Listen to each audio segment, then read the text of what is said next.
Ho here from Design W3DIY.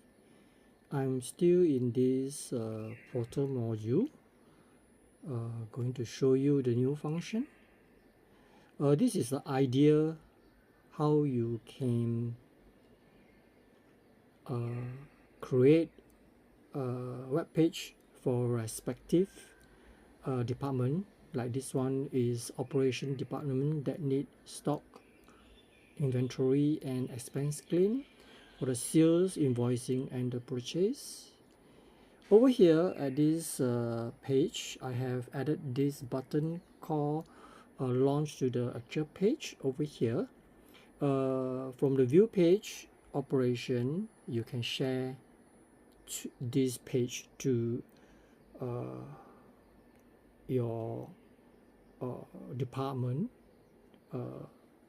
that they will be able to use the link but not able to edit.